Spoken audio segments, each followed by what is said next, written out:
বাংলা গল্পের আসর স্টোরি হাউসের অনুষ্ঠানের আজকের নিবেদন অমর কথাশিল্পী শরৎচন্দ্র চট্টোপাধ্যায়ের অমর সৃষ্টি লালু গল্পের দ্বিতীয় অংশ।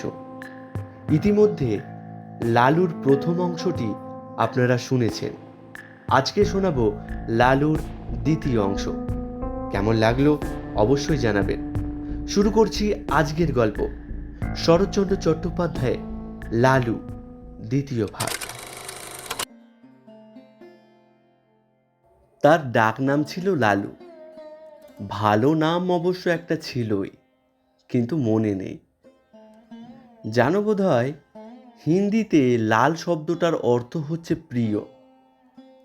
এ নাম কে তারে দিয়েছিল জানি নে, কিন্তু মানুষের সঙ্গে নামের এমন সঙ্গতি কদাচিৎ মেলে। সে ছিল সকলের প্রিয়। স্কুল ছেড়ে আমরা গিয়ে কলেজে ভর্তি হলাম। লালু বললে সে ব্যবসা করবে। মায়ের কাছে 10 টাকা চেয়ে নিয়ে সে ঠিকেদারি শুরু করে দিলে। আমরা বললাম, লালু তোমার পুঁজি তো 10 টাকা। সে হেসে বললে, আর কত চাই, এই তো ঢের। সবাই তাকে ভালোবাসত। তার কাজ জুটে গেল। তারপরে কলেজের পথে প্রায় দেখতে পেতাম লালু ছাতি মাথায় জন কয়েক কুলি মজুর নিয়ে রাস্তায় ছোট ছোট মেরামতির কাজে লেগেছে।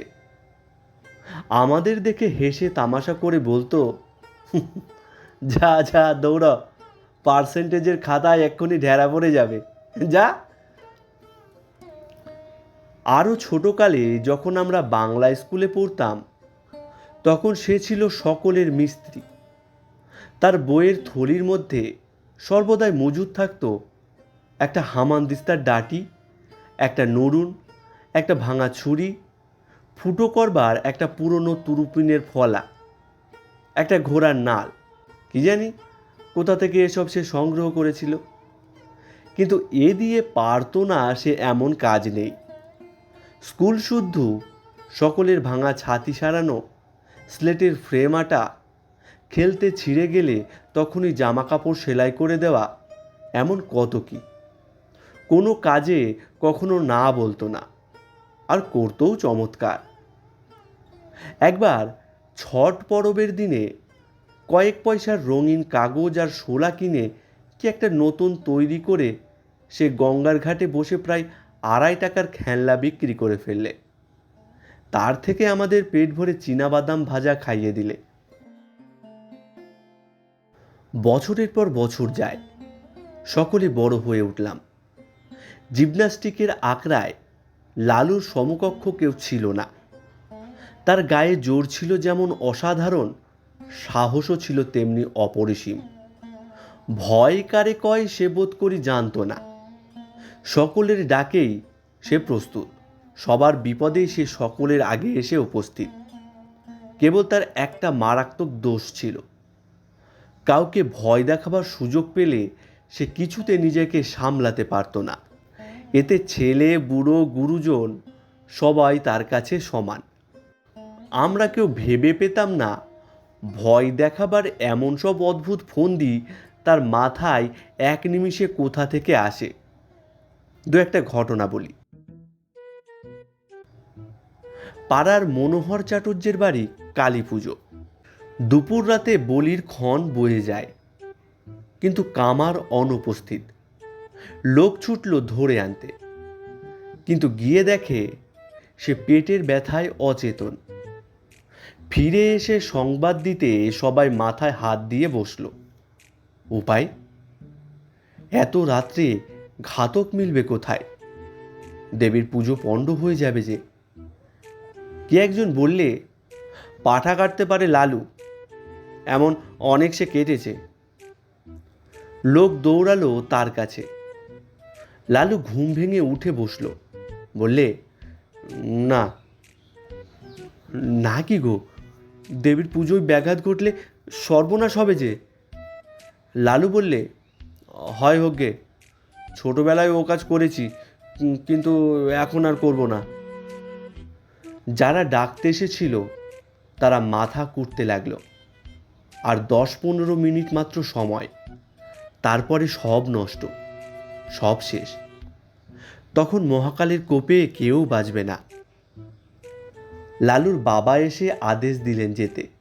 বললেন, ওরা নিরুপায় হয়ে এসেছেন, না গেলে অন্যায় হবে, তুমি যাও।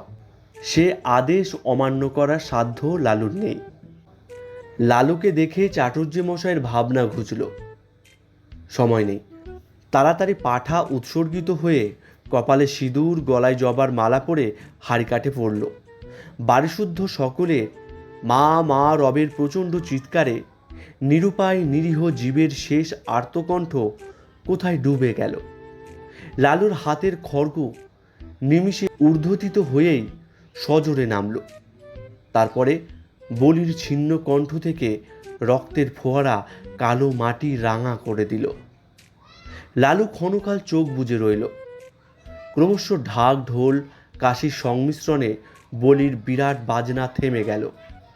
যে পাঠাটা অদূরে দাঁড়িয়ে কাঁপছিল, আবার তার কপালে চড়ল সিঁদুর, গলায় দুলল রাঙা মালা। আবার সেই হাড়িকাঠ, সেই ভয়ঙ্কর অন্তিম আবেদন, সেই বহুকণ্ঠের সম্মিলিত মা মা ধ্বনি।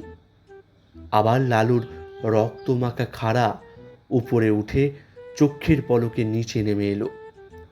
পশুর দ্বিখণ্ডিত দেহটা ভূমিতলে বার কয়েক হাত পা আছড়ে কি জানি কাকে শেষ নালিশ জানিয়ে স্থির হলো। তার কাটা গলার রক্তধারা রাঙামাটি আরও খানিকটা রাঙিয়ে দিলে। ঢুলিরা উন্মাদের মতো ঢোল বাজাচ্ছে। উঠানে ভিড় করে দাঁড়িয়ে বহু লোকের বহু প্রকারের কোলাহল। সুমুখের বারান্দায় কার্পেটের আসনে বসে মনোহর চাটুর্যে মুদ্রিত নেত্রে ইষ্টনাম জপে রত। অকস্মাৎ লালু ভয়ঙ্কর একটা হুঙ্কার দিয়ে উঠল। সমস্ত শব্দ সারা গেল থেমে। সবাই বিস্ময়ে স্তব্ধ। এবার কি?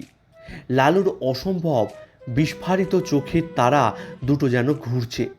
চেঁচিয়ে বললে, আর পাঠা কই? বাড়ির কে একজন ভয়ে ভয়ে জবাব দিলে, আর তো পাঠা নেই, আমাদের আমাদের এই দুটো করেই পাঠা বলি হয়। লালু তার হাতের রক্তমাখা খাড়াটা মাথার উপরে বারদুই ঘুরিয়ে ভীষণ কর্কশ কণ্ঠে গর্জন করে উঠল, কে নেই পাঠা? হ্যাঁ, সে হবে না, আমার খুন চেপে গেছে। দাও পাঠা, দাও, নইলে নইলে আজ আমি যাকে পাবো ধরে নরবলি দেব। মা মা, জয় মা কালী। বলেই একটা মস্ত লাফ দিয়ে সে হাড়িকাঠের এদিক থেকে ওদিক গিয়ে পড়ল।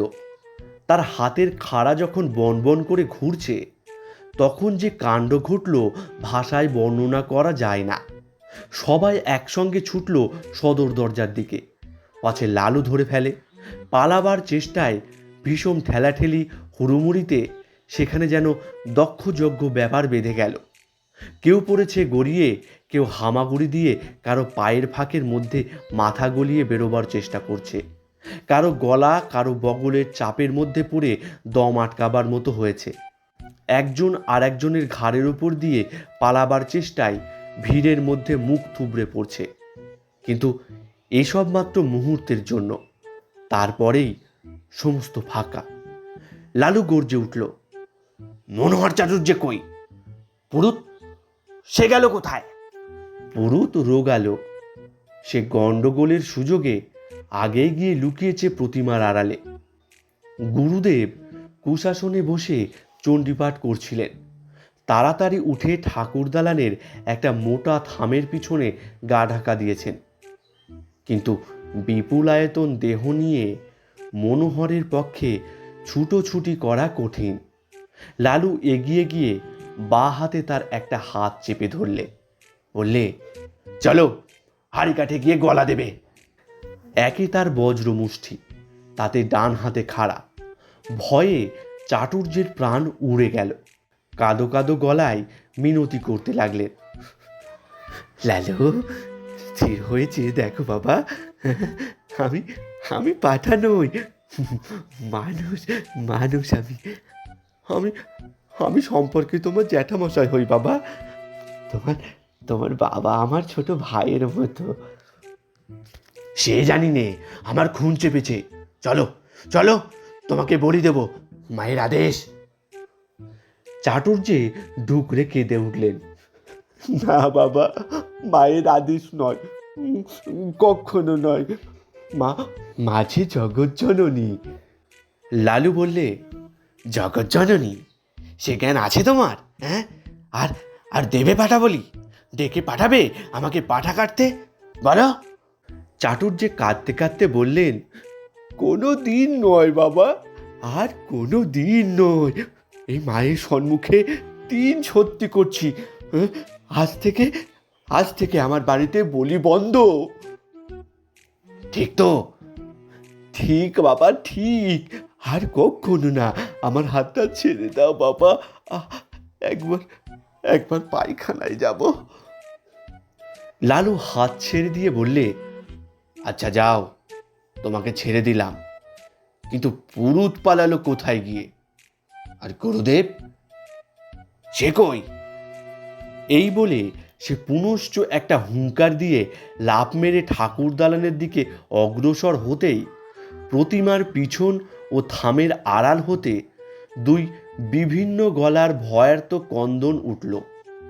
সরু ও মোটায় মিলিত সে শব্দ এমন অদ্ভুত ও হাস্যকর যে লালু নিজেকে আর সামলাতে পারলে না। হা হা হা করে হেসে উঠে দুম করে মাটিতে খাড়াখানা ফেলে দিয়ে এক দৌড়ে বাড়ি ছেড়ে পালালো। তখন কারো বুঝতে বাকি রইল না, খুন চাপাটাপা সব মিথ্যে, সব তার চালাকি। লালু শয়তানি করে এতক্ষণ সবাইকে ভয় দেখাচ্ছিল। মিনিট পাঁচেকের মধ্যে যে যেখানে পালিয়েছিল ফিরে এসে জুটল। ঠাকুরের পুজোর তখনও বাকি, তাতে যথেষ্ট বিঘ্ন ঘটেছে এবং মহা হইচই কলরবের মধ্যে চাটুর্যে মশাই সকলের সম্মুখে বারবার প্রতিজ্ঞা করতে লাগলেন, ওই বজ্জাত ছোকরাকে যদি না কাল সকালেই ওর বাপকে দিয়ে 50 গা জুতো খাওয়াই, তো আমার নামে মনোহর চাটুর্যে নয়, এই বলে দিল। কিন্তু জুতো তাকে খেতে হয়নি। ভোরে উঠেই সে যে কোথায় পালালো, 7-8 দিন কেউ তার খোঁজ পেলে না। দিন 7 পরে একদিন অন্ধকারে লুকিয়ে মনোহর চাটুর্যের বাড়িতে ঢুকে তার ক্ষমা এবং পায়ের ধুলো নিয়ে সেই যাত্রা বাপের ক্রোধ থেকে নিস্তার পেলে। কিন্তু সে যাই হোক, দেবতার সামনে সত্য করেছিলেন বলে চাটুর্যে বাড়ির কালী পুজোয় তখন থেকে পাঠা বলি উঠে গেল।